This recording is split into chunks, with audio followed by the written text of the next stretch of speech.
It's not unusual in Jewish families. The oldest son is expected to go to medical school, or at least in our family.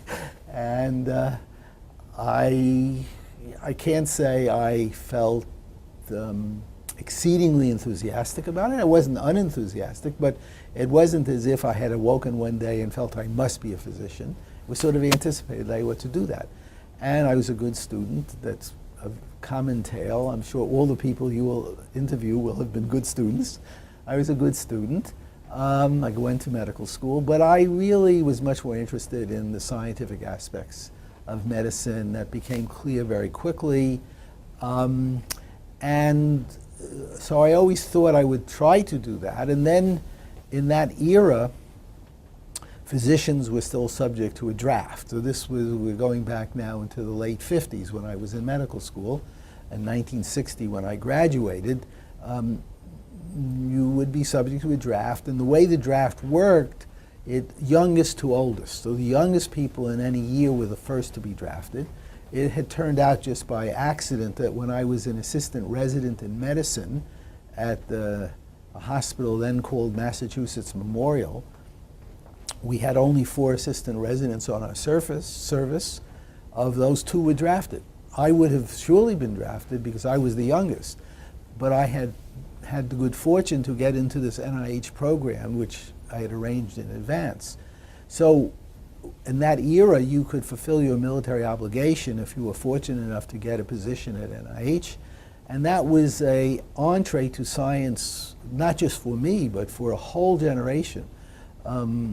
NIH was filled with bright young physicians, mainly, but not exclusively.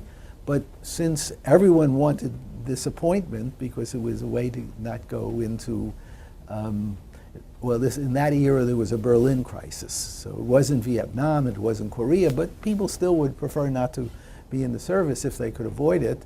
So the talent in that era at NIH was stunning. And indeed, it populated most of the medical schools in the next generation.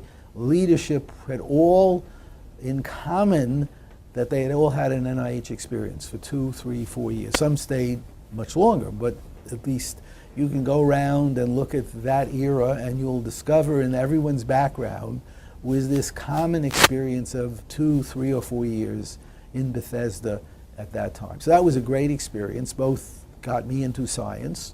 I had already, though, decided I wanted to do that and was already looking for where I would go to do immunology even before I arrived in Bethesda, but that confirmed me in the idea that I wanted to do science, and immunology was very attractive.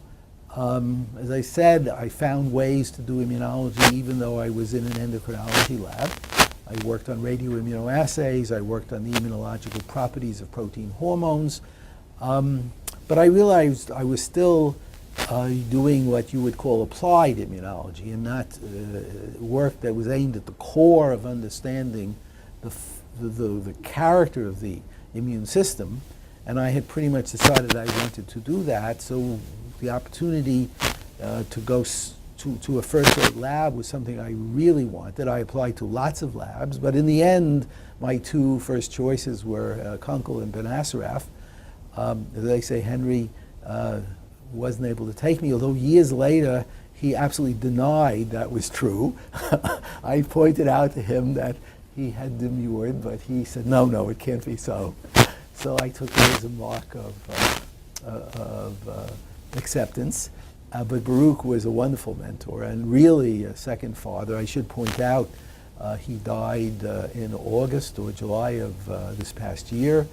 At the age, I think at 90, and we're coming up in June, we'll have a memorial symposium for him. He was a great man. So of course, Kunkel was also equally, both giants of our field.